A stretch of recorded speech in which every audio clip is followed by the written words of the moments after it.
A very good evening to one and all present here. On behalf of Indian Pharmaceutical Association, Maharashtra State Branch Student Forum, I, Vedangi Devdar, would like to welcome Dr. V.M. Kulkarni and thank him for giving this opportunity to interview him. The Indian Pharmaceutical Association, Maharashtra State Branch Students Forum, IPA-MSB-SF, is one of the chief segments of Indian Pharmaceutical Association and has been the go-to platform for pharmacy students in the state of Maharashtra for decennials. Under the auspices of this student-run organization, various budding pharmacists have united to harmonize their energy for exploring the boundless avenues of pharmaceutical sphere. All the diverse facets of pharmaceutical arena, be it academia, industry, community, hospital pharmacy, management, and public health, are emphasized by the conglomerate. Now, I request Ms. Mayuri Prabhu to proceed with the introduction of our guest today. Moving on to our honorable chief guest for today, Dr. Vitthal Kulkarni is a professor emeritus of medicinal chemistry and he introduced computer-aided drug design technology in India. He was the head of Department of Medicinal Chemistry in ICT College Matunga. Having an experience of 45 years in the pharmacy profession, he has been the recipient of many prestigious awards, including the Best Teacher Award by the University of Mumbai. He has guided 211 M.Pharm and MSc students as well as 49 PhD students. He has successfully published several research papers and is a patent holder of 19 drugs and compounds. His contribution to the field of pharmacy and academia is exceptional. We are very privileged to have you, sir, with us today. Now I request Ms. Vedangi Devdar to begin with the interview. Good evening, sir. We are extremely honored to have you here. And without further ado, let's begin with the interview. Sir, I would like to ask, where was your schooling done? How is the world today different from what it was like when you were a child? Okay, thanks for this question. So I have to go back 70 years when I was going to school in a village. I come from agricultural family, a village in Belgaum district of Karnataka. As per your question, those days were very, very different from what it is today. Schooling was very primitive. There were no exercise books, pens, except slate and a chalk, a hard chalk, not on the blackboard chalk. And that chalk used to cost 1 paisa. And there were used to be books only. And reading and teachers were so strict that whatever it is there, we have to say by heart, particularly multiplication table from 2 to 30 by heart, unlike the present situation where the students are made to exactly 4 like that. There it was not like that. We have to by heart to say up to 30. Even at this my age, at this time, I can say up to 19 or 25th by heart without looking into calculator or a book. So the schooling was in a village. No chairs, no benches. Take a goni, what is called as a goni, or some made of coconut material, sit on the floor only and listen to the teacher very carefully. And the teaching was very much different what I am seeing today of my grandchildren.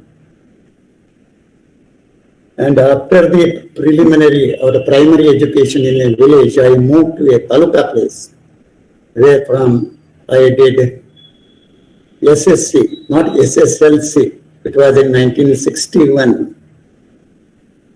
And playing those days, unlike the present days, cricket or something like that, cricket was not very much there at that time. Kabaddi was very much. Kabaddi is swimming. And I was a champion of the Kabaddi player. And up to the district level, I went and brought some prizes too. And in the high school, I used to be called by my name as Vitthal.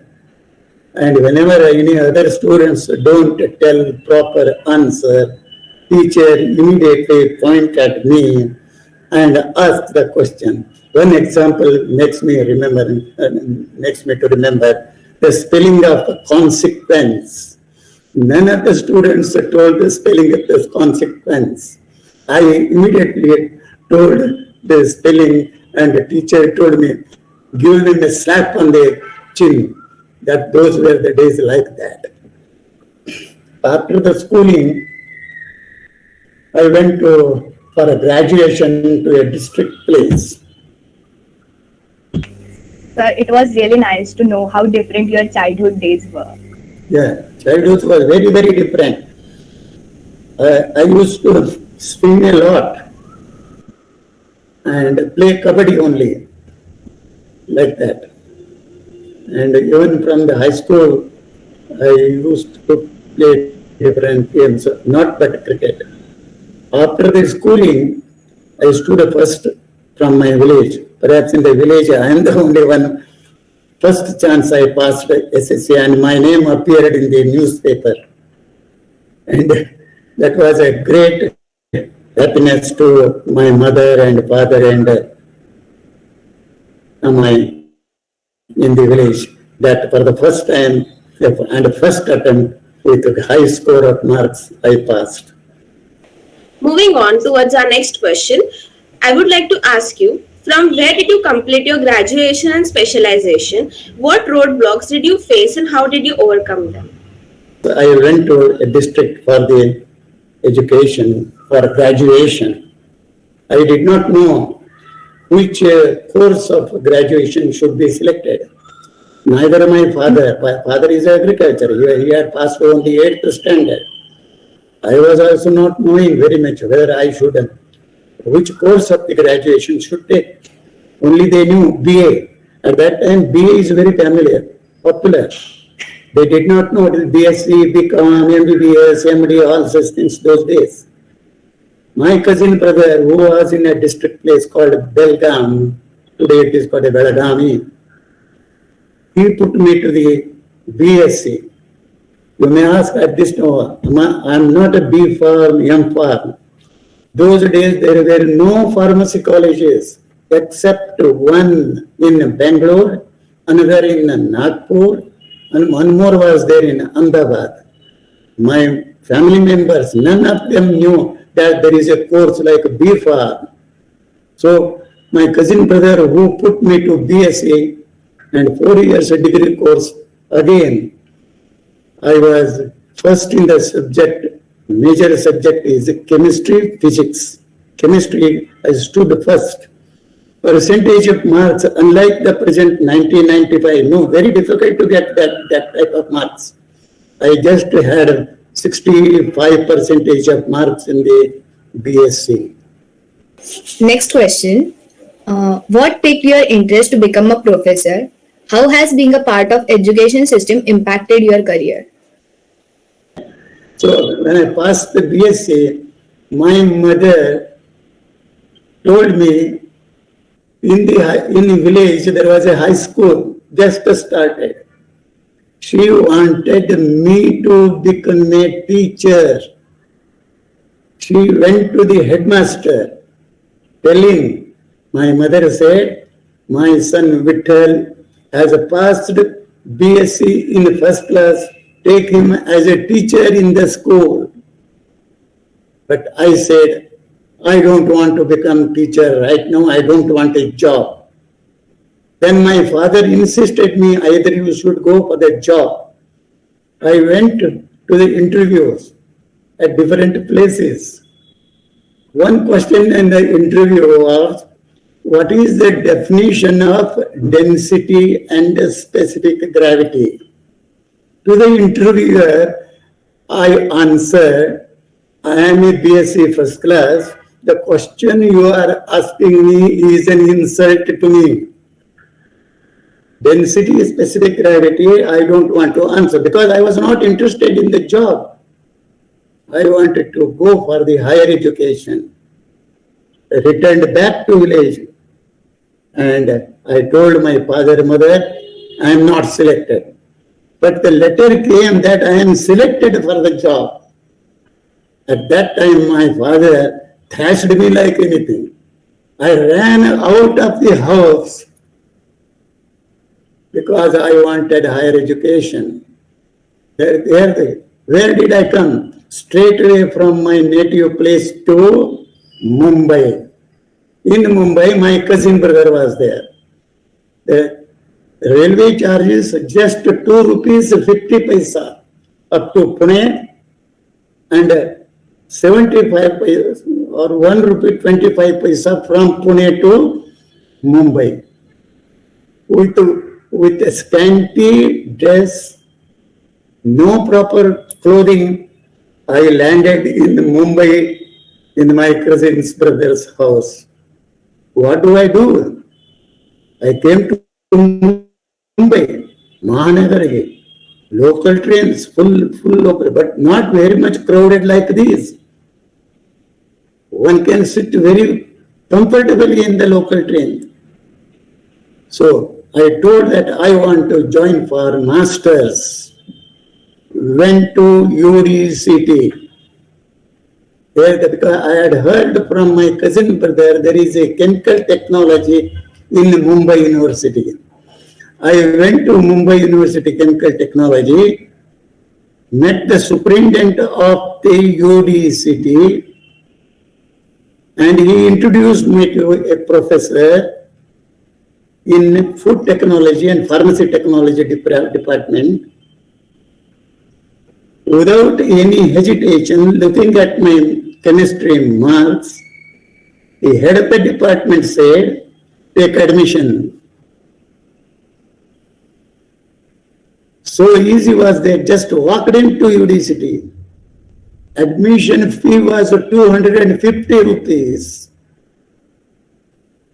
I had ran out from my native place. I did not ask my father, neither anybody.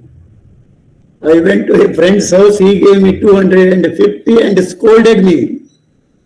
I took the admission.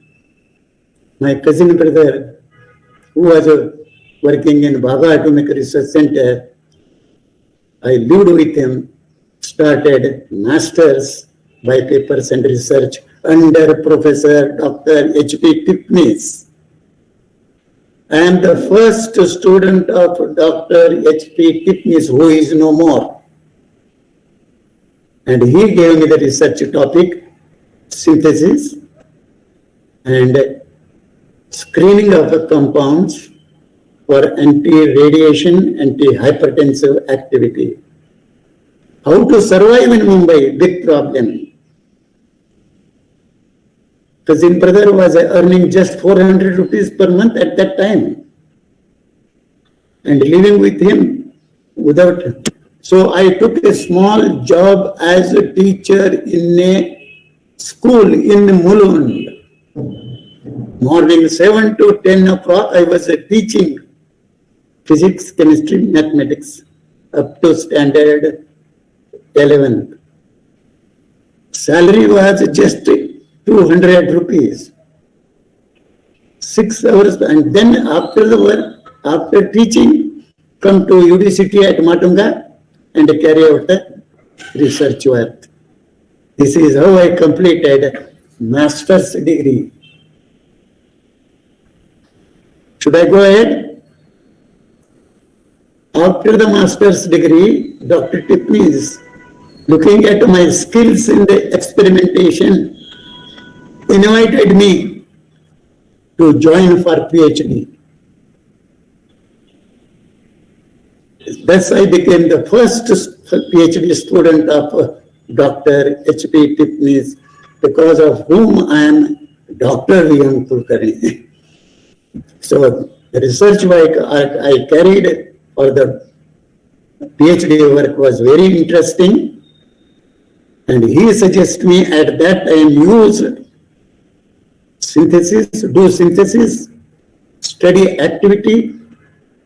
There is a correlation between the structure and the activity, not qualitative.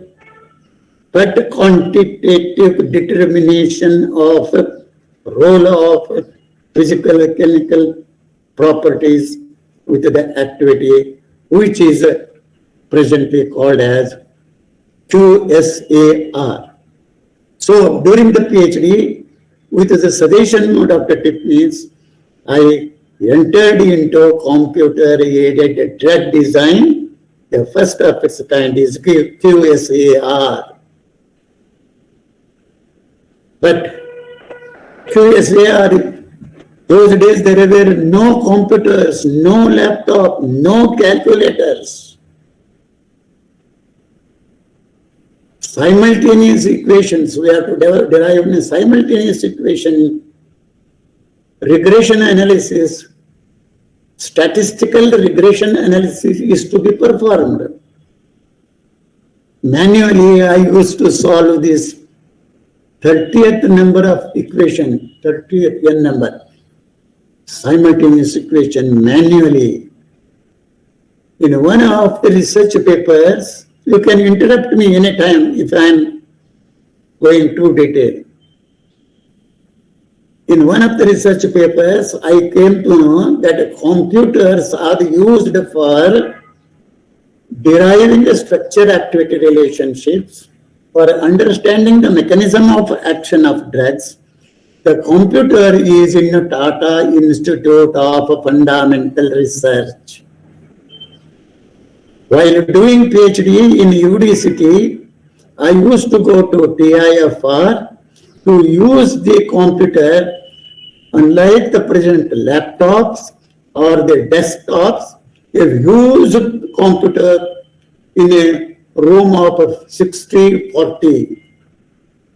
It is called a CDC 3600 computer, and input to the computer software was through punch cards. Punch cards. During my graduation, I learned typing, and I was very fast in typing. So punching the cards was my specialty in the TIFR.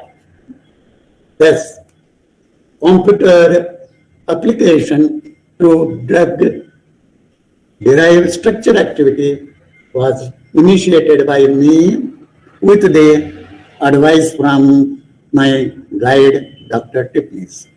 So the publication which was first made in Indian Journal of, particularly because this subject was introduced by me in India, so I wanted to be first man. I was a little bit selfish at that time. I wanted to be the first person and submitted a paper to CSIR, Indian Journal of Chemistry, Medicinal Chemistry.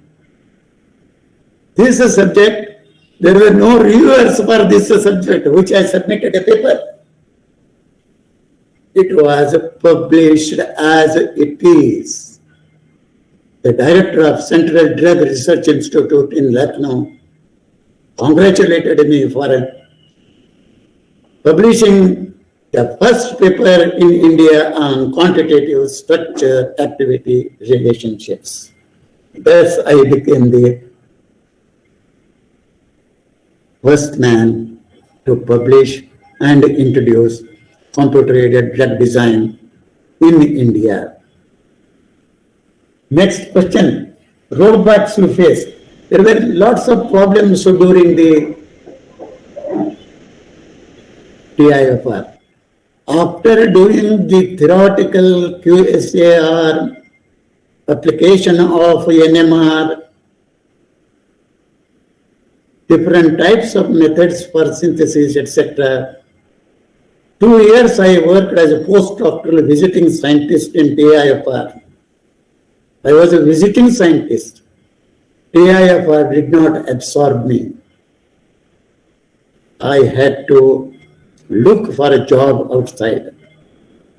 Industry was not at that time interested in basic drug research. Industry, as even today, more for process chemistry. I will come to that subject later on. So, I did not get a suitable job but I had to leave Tata Institute of Fundamental Research and looked for a small job, joined a pharmacy college called Principal KMK College of Pharmacy. You must have heard KMK College of Pharmacy. It was in Ullasnagar at that time. I was without any teaching experience.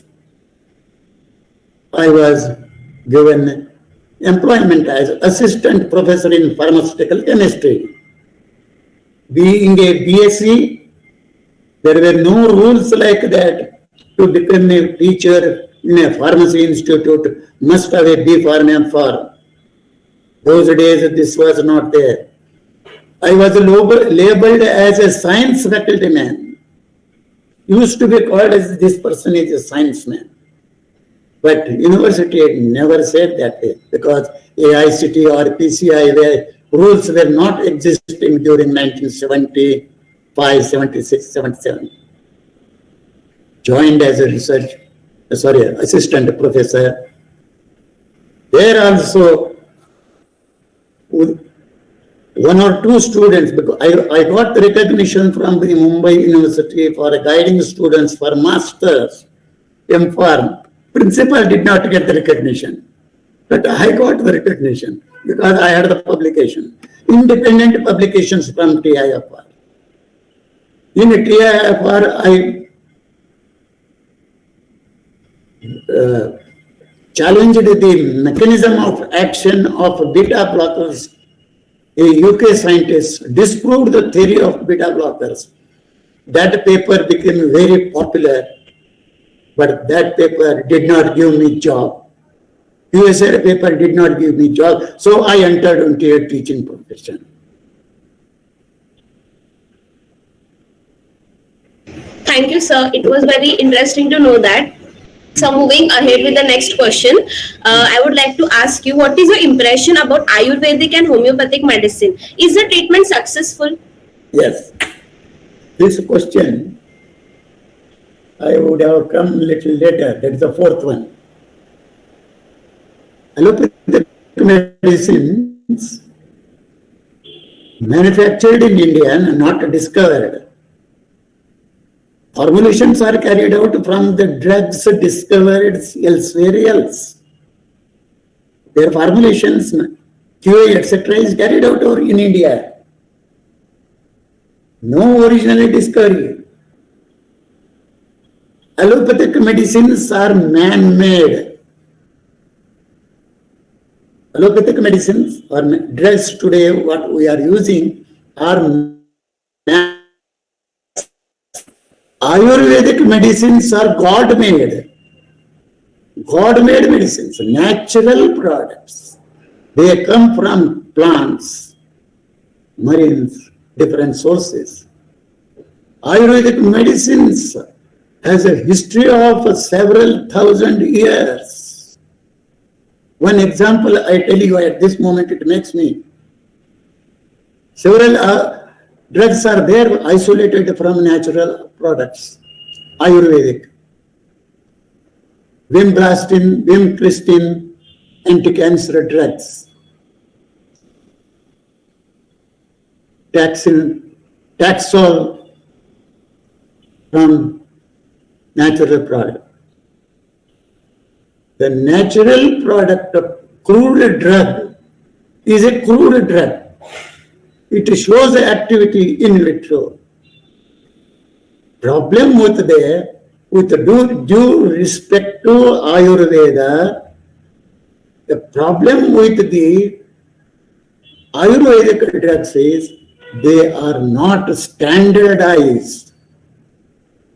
Unless you isolate the component, essential component, chemical molecule, isolated, extracted, then it is standardized. Unstandardized Ayurvedic medicines is nothing but, in my view, please do not make public like that. It is an irrational treatment. If standardized, it is a very good Very good it is. Natural product chemistry or natural products are very good.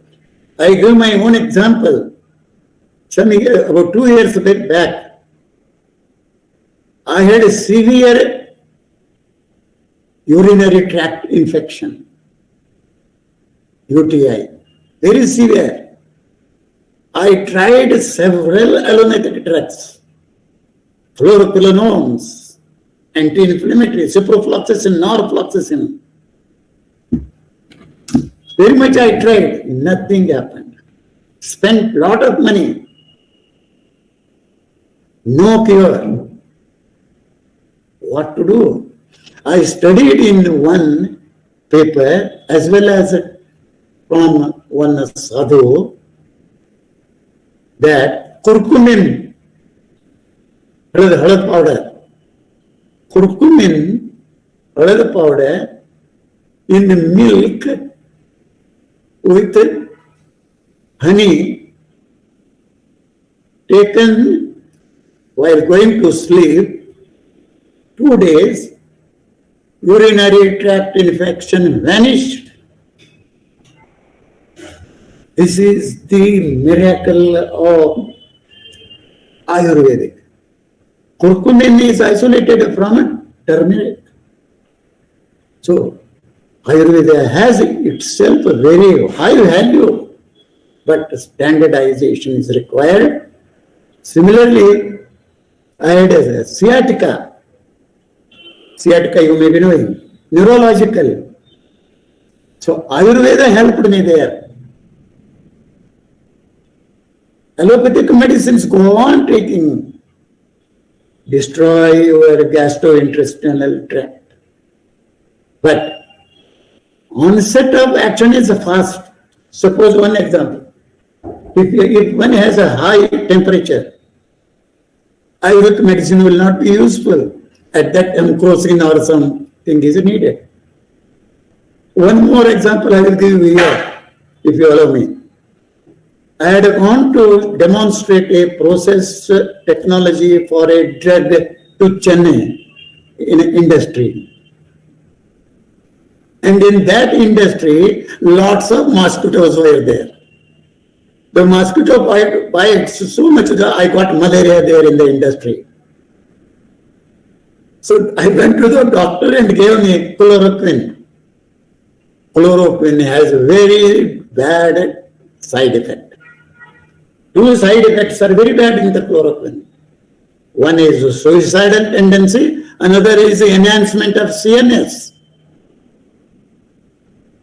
With the 40 milligram dose, it is to be taken 4 times daily, 10 milligrams every 4 hours. So, malaria, very interesting disease. Nice to see the jumping when the temperature goes. So when 40 milligrams went into my body, my CNS became very active. Let me tell at this moment, I don't forget anything what I read, including the pages. From Chennai, I came back to Mumbai. In a train, I wrote a book. Note, that's the name of the book, is called Drug Design. I wrote it, and one of my colleagues published it. So that is how allopathic medicines have advantages, also deleterious side effects. Allopathic medicines have no side effects, no toxic, but onset of action is very slow. So in my view, both have to be compromised. I do not criticize any of these things. We have to go as we say. Next, please. Thank you, sir. That's interesting. Yeah. Sir, as you have guided more than 200 PhD, MPharm and MSc students combined. Yeah. See, okay, go ahead, please. What challenges did you face while guiding them and entering into pharmaceutical research? Yeah. When I was in the, After Tata Institute of Fundamental Research and initial teaching in the Kulkarni College of Pharmacy and publication brought me an offer of a postdoctoral. I worked as a postdoctoral scientist in Germany for 2 years, getting the fellowship from America to work in Germany on chemotherapy of leprosy. In 2 years' time, with my mentor, Professor Zaidel there, we published and patented a drug called K130. That drug was used there in Africa, particularly in Malta. I returned back to India, joined Bombay College of Pharmacy in 1982 July. I did not try to join industry because industry had told me that your theoretical knowledge will not be useful in our industry. So I took the teaching profession only. In Bombay College of Pharmacy, Dr. Tipnis was a principal. When I joined in, number of research projects, grants started coming from industry.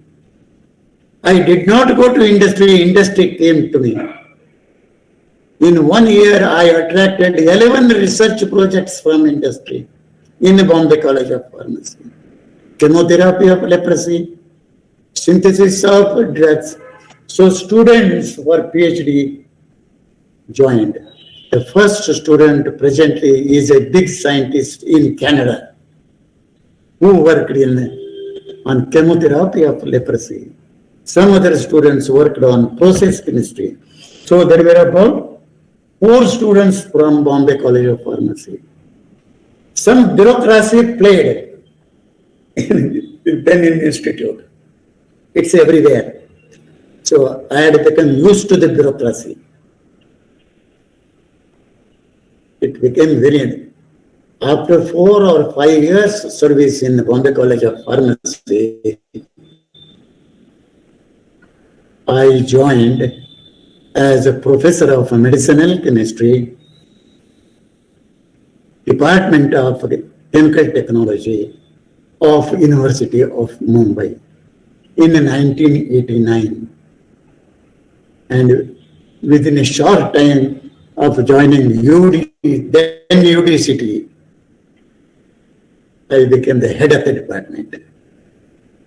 That's what I was looking. My grant, I should have the freedom to use my grants, what I bring from. I'm sorry at this moment, in private colleges, very difficult to use your own money. When in UDCT, every freedom, students lined up for PhD. I had 16 students in the Department of Chemical Technology for PhD at a time. 6 M.Pharm students. Administrative work as head of the department. And guiding 22 students. It's not a single thing. I was living in the campus only. My professor in Germany used to say, 24 hours are not enough. I used to tell my wife, you be yourself, I will be in my office in the department. My wife was very, very cooperative, listened to me and take care of me and that, whatnot. So like that, number of students joined. And MSc Tech, 6 MSc Tech students, and every year 3 to 4 M.Pharm students. M.Pharm students and MSc Tech students, I used to give them the research projects sponsored from industry because industry was not interested in drug research, basic drug research at that time because patent law. What patent law was saying? Process chemistry. So product patent was not there. not interested in products. So, let me tell at this moment in UDCT, industry interaction, particularly what is industry, what industry wants from a teacher, professor, I learned from chairman, then chairman and managing director, Dr. Hamid, who sponsored projects till I retire. Number of research, every year he told me what you are supposed to do, how your knowledge can be used for industry. So process development means simple method of synthesis of drugs so as to take up for manufacturing in the industry. This is how students got very much interested in the research project that they will be able to get job tomorrow if we work under Professor Kulkarni. This is how 34 students I guided from UDCT. Almost about 55 students came out from MSc Tech. MSc Tech, there were about 12 and young farms different. Like that, number of students continue to guide, and also research projects from various organizations. Should I tell the number of research projects I handled? Research projects from AICTE, Industry, Cipla, Unichem, IPCA, Ranbaxy, Dr. Reddy's, Malabar Organics, MDPL. Total number of research projects I handled during my service in UDCT, research projects of process chemistry or basic chemistry, total number 55. Students who worked under me, there used to be a student wait for a year that we want to work under him only. This was creating a little tussle in the department.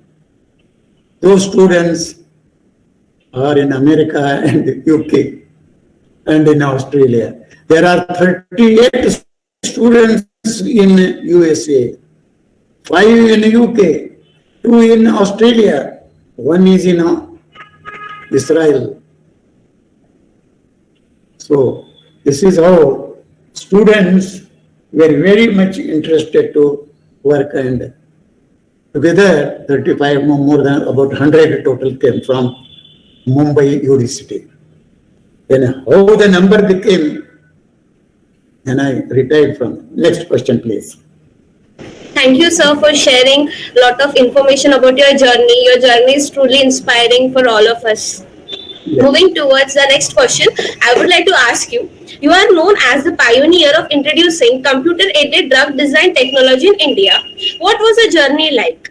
And what is the status of drug discovery research in India, which you introduced about 3 decades ago? Thank you very much for this thing.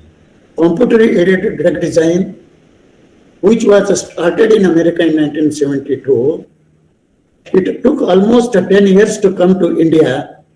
As I told, I became the first person to use the statistical regression analysis to correlate the equations. So that is the computer-aided drug design. As I told you, patent laws were providing for the or objecting for the introduction of computer-aided drug discovery. In ICT, presently it is ICT. Previously, it was UICT. Let me tell you this moment. I studied in UDCT, worked in UICT, retired in ICT.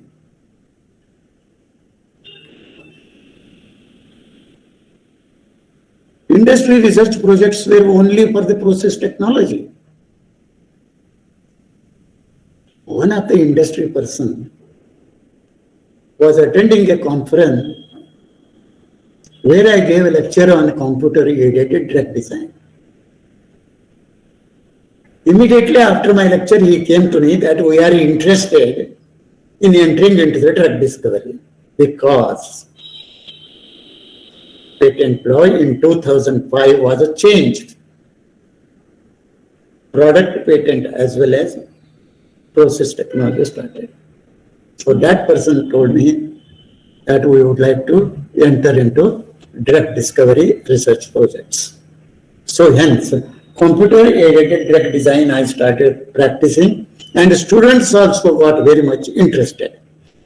Those students who did computer-aided drug design were, that is, discovery of new chemical entity for a therapeutic purpose, published research papers in highly rated, high impact factor journals, because all students knew that this technology will take us to developed nations. Computer-aided drug design will not give job in India. They knew it, yet they wanted to work. The softwares were very costly. The research grants from Government of India, UGC, some industry, I strengthened the technology. And the students also very much interested in computer-aided drug. And those students, PhDs, who work on CAD are all in America only. They are doing drug discovery using different technologies. Technologies have developed now. Bioinformatics has come, nanotech, many things have come. Combinatorial chemistry, high-throughput screening, not only computer-aided drug design is a tool. It doesn't give a drug. You have to use your brain. I used to tell in the lectures. It is a tool like an NMR. It is a tool like a spectroscopy, chromatography. It will not give you drug unless you take it further and pass through all 4 phases of drug discovery. This is how the students encouraged, and also through my publications. Dr. Reddy's laboratories, Dr. Reddy's Research Foundation, Hyderabad, sponsored a research project in UD city. Other companies also came forward. That's what I proudly and happily say, that some of the industries started doing basic drug research with the interaction made those days. Today, I will come to that thing, what is the success of this thing, etc. Hence, the drug discovery research in India, if I say, it is not as expected.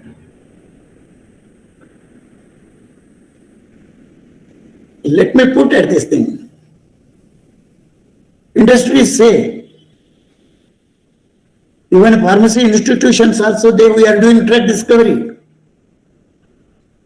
Not to name any pharmacy college or industry, they say we are doing drug discovery. At this end, I want to say boldly, not a single drug has come out from industry. Again, little bit going back. A company based in Ahmedabad brought a drug for treatment of diabetes. To name the drug saroglitazone. Saroglitazar is a PPAR gamma inhibitor, type 2 diabetes, type 1 diabetes. They introduced in the market. I don't want to say hurriedly. It survived in the market probably only for 6 months. Panickingly, perhaps introduced. Share market went very high from that company. When a report came in a press that saroglitazole has a deleterious toxic effect, liver damage, lipidolysis, it was withdrawn.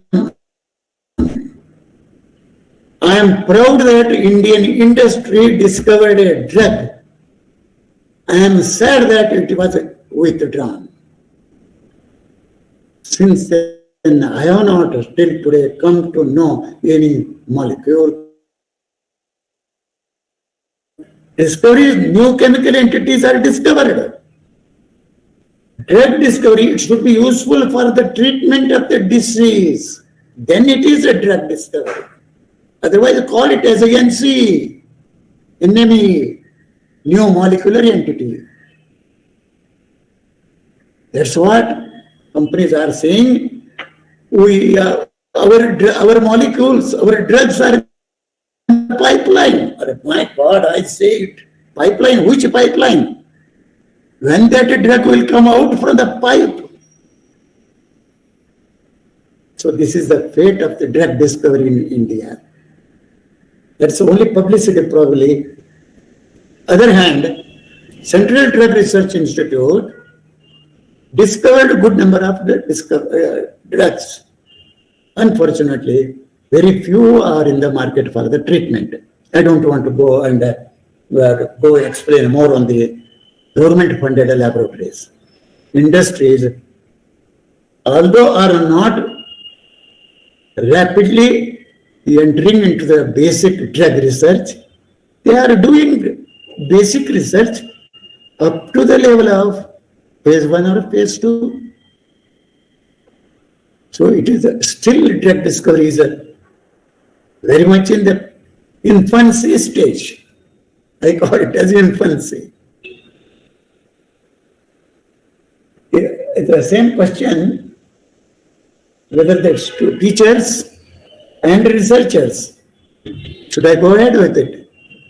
Teachers in the pharmacy institutions, in the universities, do very good organic chemistry, particularly science-based MSCs, PhDs in organic chemistries. They do very good organic synthesis. I am sorry to say, organic chemistry, though taught in a pharmacy course, research in pharmaceutical chemistry, organic chemistry is very primitive. Chemistry is difficult, they say. I have been practicing chemistry since 1976. If you understand the organic chemistry, any chemistry you can do. Organic chemistry, analytical chemistry, pharmaceutical chemistry, biochemistry, A to Z chemistries, analytical chemistry to zirconium chemistry, Z. This is not so in the pharmacy institutions.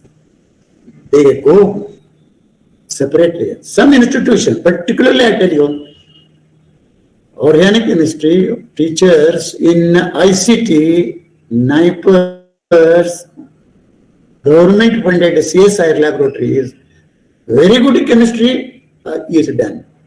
Teachers in the government laboratories, government-funded institutions are doing very good organic chemistry, but in pharmacy institutions, chemistry is very little, and they go to the pharmaceutical analysis. They do the analysis of drugs discovered somewhere or formulated somewhere else. Excuse me. Yes, next please. Thank you, sir. Your journey is really inspiring. Moving on, sir, you have a number of extraordinary achievements with respect to your publications and projects. Who is your inspiration and pillar of strength behind your success? Particularly the inspiration for the research as I told you is my involvement with the Tata Institute of Fundamental Research, then Forschungs Institute of Borstel in Germany, Return back from there and UDCT, industry inspiration, particularly from CIPLA, from Unichem, from Dr. Reddy's, made me to do applicable research work, particularly basic research work for drug discovery.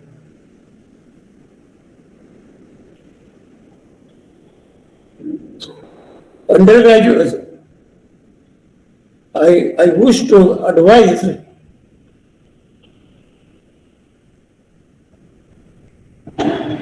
which question was yours, question number 9 or what? 7th questions. So extraordinary achievements is not by self only. To achieve anything, funding is very much necessary. AICTE, UGC, DST, MHRD, several pharmaceutical industries help the research funding. UDCT professor is highly recognized. A proposal is enough to an industry. Research projects are granted. As I told you, the achievement is only due to these organizations, funding companies, particularly AICT, industry I named CIPLA. 18 years I worked for CIPLA. So that is all that is a achievement from the funding sources. What is needed? Only brain is not enough, money is also necessary. Lakshmi is also required. Saraswati invites Lakshmi like that. So, inspirations have come from several industry magnums, including Themis Pharmaceuticals, IPCA Laboratories, Unichem, CIPLA, Unichem, I rate very high. Till my retirement, they helped me. And UGC is special programs, crores of programs. These days, funding is very easily available. But what type of projects to be written by? I don't want to criticize here. UDCT writes the project. One example, particularly the technology, laboratory technology was developed for the treatment of COVID with the sponsorships. Such sponsorships very difficult to carry forward in some pharmacy institutions.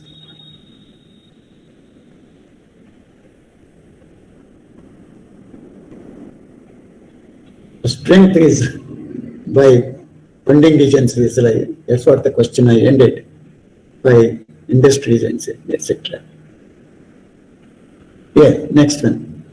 I think I'll take the question probably. Moving towards the next question, I would like to ask you, sir, according to you, how has the pandemic influenced the pharmacy sector? The pharmacy institutions, this pandemic was considered as a pandemic. Remedy for this pandemic was probably not attempted. Remdesivir formulation also was not attempted. Favipiravir laboratory technology was developed in ICT. I'm sorry to say, in the pharmacy sector, particularly in pharmacy institutions, this pandemic was not taken seriously. There are reasons for that, which I don't want to publicly say. could have been, there came some papers from abroad. So, I have not seen any breakthrough treatment or a kind of, even a natural product also was not suggested, if I have not forgotten. Except in some newspapers, randomly say natural product can cure COVID. So much has not come from the pharmacy sector for the pandemic. There is still room for that. Next, please. Next question, sir. What would be the reason for lack of industry interaction among teachers? According to you, what will be the biggest challenge that upcoming pharmacists will face? What will you suggest to overcome them? The reason for the lack of industry interaction, particularly from the academic institutions, there is no proper industry institute interaction. 3 I's, what the core people call. What do you have? The question is, to go to industry asks you, what do you have? What are you? What can you do for us? There is no answer from some of the institutions from us. I was telling one or two, if you are challenging person in whatever your field, go to industry, tell them I am able to do this. But industry is time bound. I have faced a lot of problems when working with the industry. One of my projects was even had to be closed because I did not satisfy with the technology.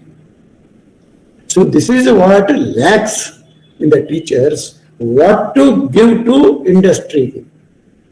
It should come in our mind, what do I have to go to the managing director or the R&D manager. They don't want your analysis of a paracetamol or a atenolol, which are well known. There are new drugs. Can you develop an analytical method? It is unknown. So you have to tell the industry, what do you have? What can you give to industry? If this is not there, you will lack interaction. This is what is lacking industry interaction among the teachers. Teachers, again, sorry to say, presently,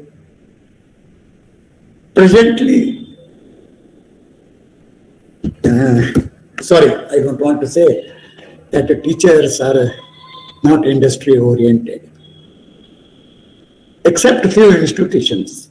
I say except, but I will not name the institution.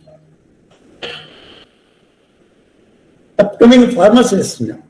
See, there are a lot of formulations, different types of formulations. Pharmacists, drug delivery systems, computer-aided drug delivery, nanopharmaceuticals, new technologies have come, bioinformatics. Upcoming pharmacists must equip with these things.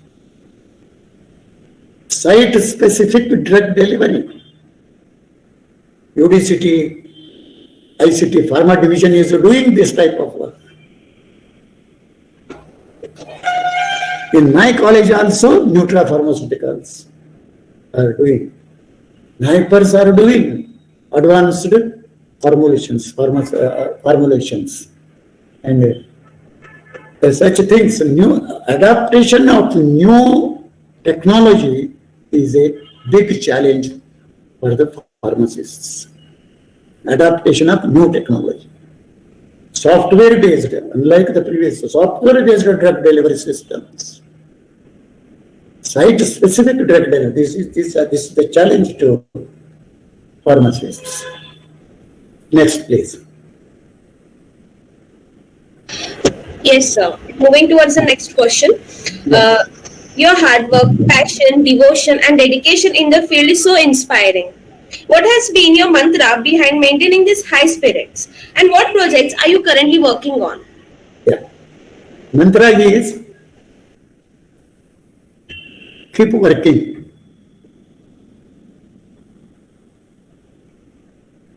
Think of new projects. Do not expect for the award.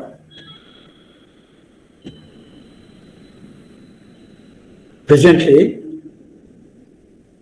some are such that they go for chair only. Crazy for the chair or for the post. I should become member of that organization. I should become chairman of that. I should become president of that institute or that association. Don't keep such attachments. To become a successful researcher, successful teacher, you have to devote. Let me tell you, even at this age, I keep studying night up to 12, 1 o'clock. When there were no molecules for the treatment of cancer, even now also there are no treatment. Cancer is still a big pandemic.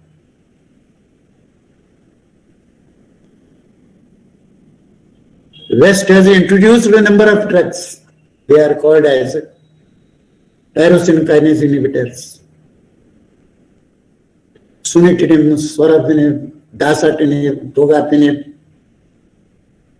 There are so many NEP molecules for the treatment of sunitinib. Sorafenib is manufactured. Dosage forms are available in India. Some years back, I studied these tyrosine kinase inhibitors, devotion. How they are discovering was bothering. Drug discovery is challenging. It takes 15 to 20 years, billions of dollars. I challenge this. So what I did, I studied with the help of the computer, proposed a hypothesis. This hypothesis was challenged by a Japanese scientist.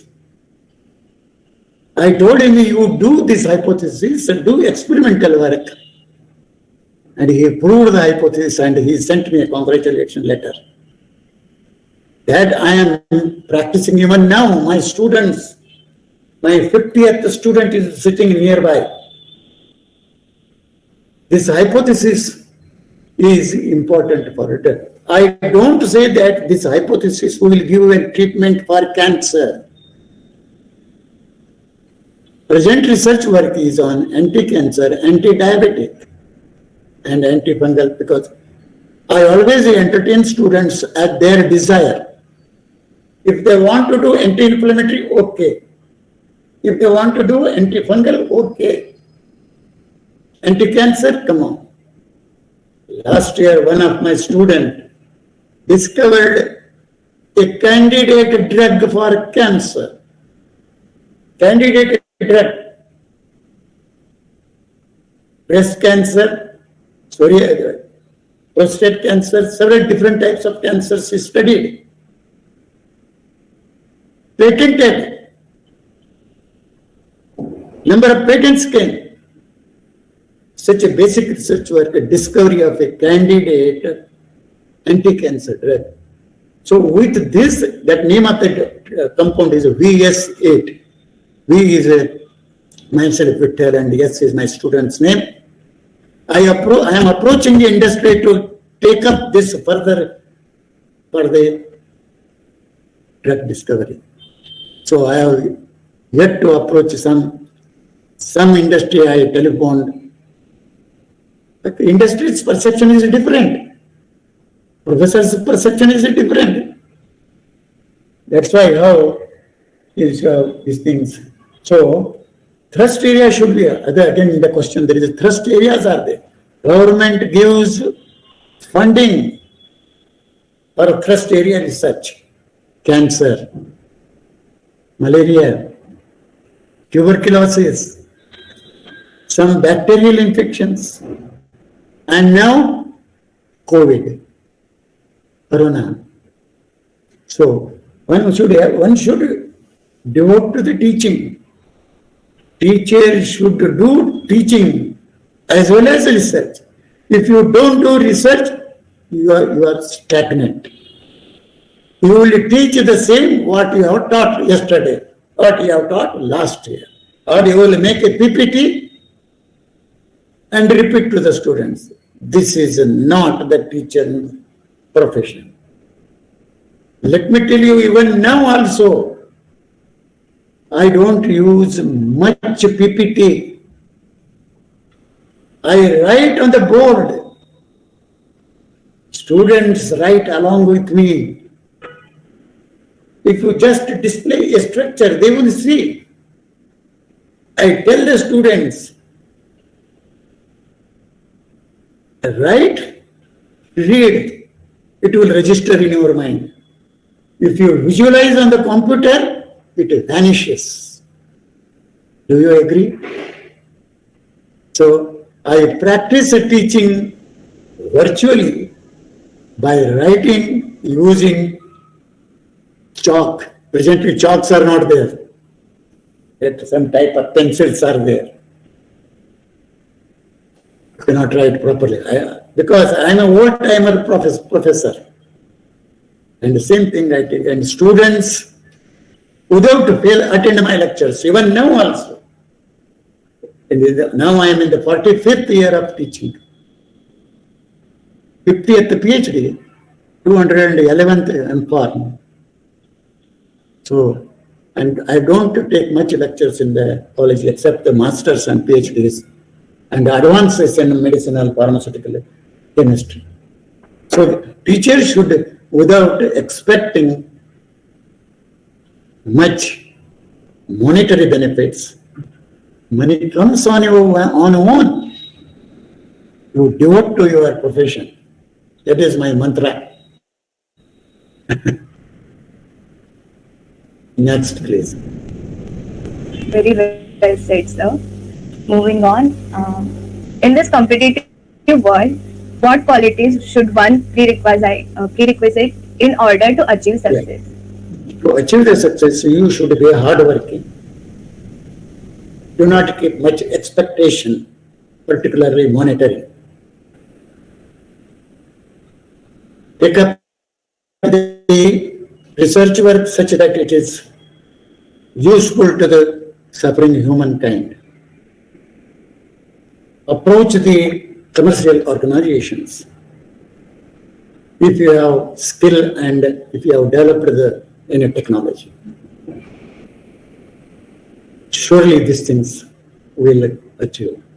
I tell you, this devotion, this achievement like this, even I am now, you may know my age now, born in 1943.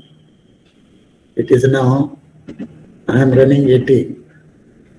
If you have heard my voice here, you have heard my voice very clear. And whatever I have spoken with confidence. This is what a teacher should have, confidence. I don't expect, I am as a professor emeritus in Bharati Vidyapith, Pune College of Pharmacy, immediately after the retirement from ICT. This is 18th year is going, 18th or 19th year of young professor emeritus. Still students are working. I work along with them. I tell the students, trouble me anytime. If you don't get a response on your mobile, I will call you back. I do call back. They don't have to wait for me. If they don't give me the result, I will ask them and never get angry on the student. Do not create a fear in them. What I would like to tell the student, teachers, students, take them as your friend. Give them confidence. Take the students near you. That's what in UD students were waiting for years to work under me. Don't create a kind of fear in them. This is my mantra to teachers. And if you continue to do this thing, anybody will not trouble you. I have full freedom in my institution here. But sometimes something happens, we have to forget it. Everywhere it is there. I have traveled almost the world. Europe, Australia, everywhere I almost traveled by conferences. So your dedication automatically brings you awards. Association of Pharmaceutical Teachers of India about 4 years back gave me G.P. Srivastava Memorial Lecture Award. And today I am thankful to IPA Achievement Award. I never submit my nomination. I am a different, people may not like my attitude, but this type of attitude has given me satisfaction. Everybody may not, what Kulkarni is saying is rubbish. Maybe, but this is what is giving me satisfaction of my profession. And my employer keeps me still kept. Otherwise, I would not have survived healthy. I don't have diabetes or any kind of ailment. My employer has still kept me. I thank particularly Chancellor of Bharatiya Vidyapith Deemed University. So, do good work, dedicate yourself, contribute to the development of the nation, because, as our Prime Minister says, because development, new technologies,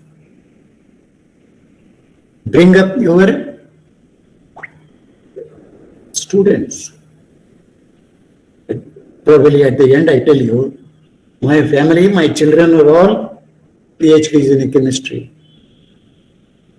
They did their doctorate in America. They came back. My son-in-law is a biochemist, virologist, PhD.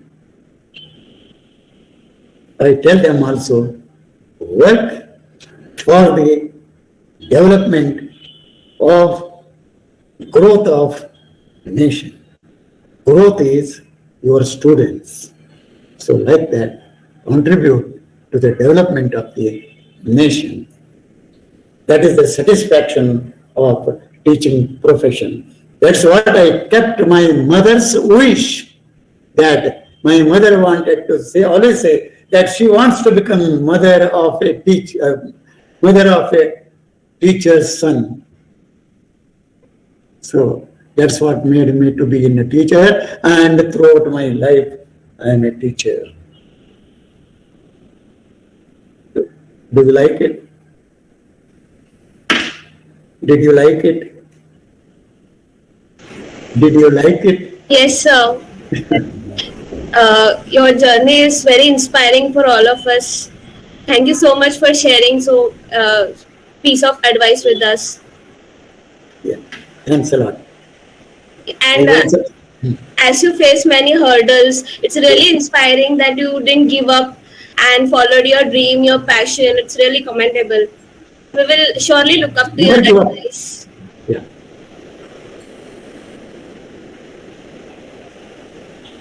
So you wanted to say something? Anything? Yes, sir. Never give up. Men may come, men may go. I go on forever. Like that. So I once again thank the Thank you both, and also thank the IPA office space, particularly Chairman and Anand Shedye and others. Thanks a lot. Thank you, sir. Now I would like to invite Joint General Secretary Michelle D. Almeida for delivering the vote of thanks. Thank you, Michelle. Thank you, Mayuri. Thank you, sir. On behalf of the entire Indian Pharmaceutical Association, Maharashtra State Branch, Students Forum team, I would like to thank Dr. V.M. Kulkarni, sir, for your presence today and for sharing your journey with us. We feel exhilarated to have you and feel grateful that you've allowed us to interview you on such short notice. We will be felicitating you during our formal function soon for your immense contribution to the field of pharmacy. I would also like to thank our IPA-MSB-SF members, Ms. Mayuri Prabhu and Ms. Vedangi Devdar, our wonderful hosts for the day, who conducted this event gracefully. It was our greatest pleasure to have you with us today, sir. I'm sure your valuable advice will inspire everyone to strive for success and achieve their goals, overcoming all the obstacles. I would also like to thank Dr. Anand Shedge, our mentor, for helping us during this event. Thank you so much once again. Thanks a lot.